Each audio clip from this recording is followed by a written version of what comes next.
नहीं चाहिए। बोले क्या बात? लेकिन भैया सच मानो तो एक बात बताओ, ईमानदारी से बताना कि ऐसा कहीं होता है भगवान जितना देते हैं उतना कहते नहीं है प्रभु जी हमें कुछ नहीं दिए ना दिए। लेकिन ऐसे आप लोग तो अच्छे हैं, आप लोग को नहीं कह रही हूँ, आप लोग बहुत अच्छे हैं। लेकिन ऐसा जो कहते हैं ना 24 घंटे में सरस्वती माता एक बार जिह्वा पे विराजमान होती है, याद रखिएगा 24 घंटे में सरस्वती माता एक बार जिह्वा पे विराजमान होती है।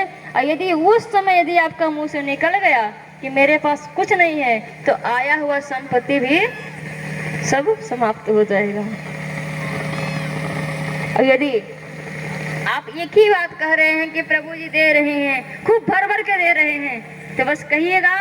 और यदि उस समय माता सरस्वती आपके जिह्वा पे विराजमान हो जाएगी तो समझिए कि आपके घर खूब लॉटरी लग जाएगी। तो ऐसा नहीं है भैया, कथा सुनो तो श्रोता बनकर सुनो, श्रोता नहीं बनो भैया।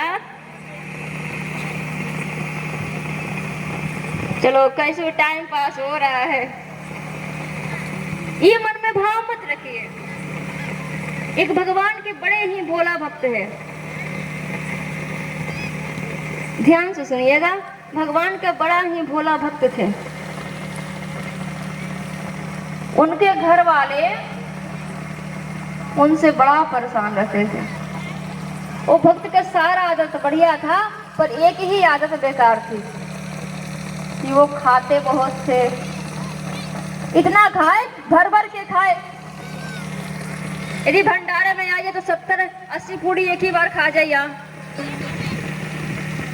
इतना भर भर के खाते थे। घर वाले बड़ा ही परेशान हो गए।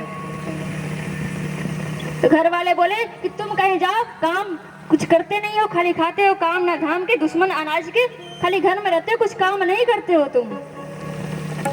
तुम कहीं बाहर जाओ, कहीं काम करो। घर वाले ने धक्का दे करके वह निकाल दिया महाराज। अब वो बेचारा निकल करके जाए भी तो कहाँ जाए। धीरे धीरे धीरे धीरे आगे बढ़ा जा रहा है।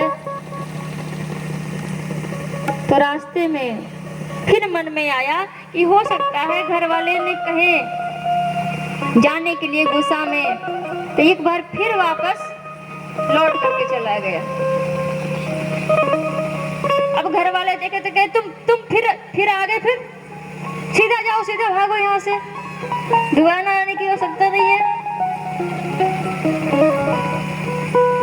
तो कह रहा है कि शायद आप पछता रहे हो मुझे भेज कर करके।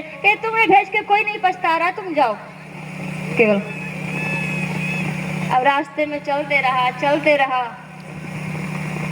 तो आगे एक संत जी के बड़े ही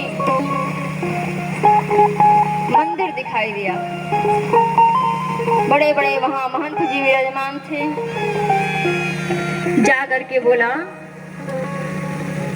जो सरल कहते मैया भैया सरल बनना है। तो जब जा करके वो महंत जी से बोले कि प्रभु, पहले प्रणाम किया, फिर बोला प्रभु यदि आपकी इच्छा हो तो मैं इस मंदिर में रह जाऊं। बोला हाँ, यहाँ किसी के लिए रोक नहीं है, संत के दरबार में कौन रोकता है, कौन मना करता है, इसलिए तुम्हें इच्छा है तो रह जाओ, कोई दिक्कत नहीं है। डेली भोजन बनती है, हाँ डेली प्रसाद भगवान ठाकुर जी की लगती है, प्रसाद डेली भोग बनती है। अब जो भैया वहाँ संत जी तो खाते ही है खूब घी के हलवा, बढ़िया बढ़िया भोजन करते हैं। बेचारा खाए, पंगत में बैठ करके खाए। अब पंगत में बैठ के खाए, अब जब वो खाने लगे तो रुके ही नहीं, खाता रहे। अब जितने पंगत वाले बैठे थे अब सोच रहे हैं, उन लोग को बेचारा को बैठना पड़ता था साथ में ही, बैठ के सोच रहे हैं कि क्या करिए, कब उठेगा, तब तो हम उठेंगे ना।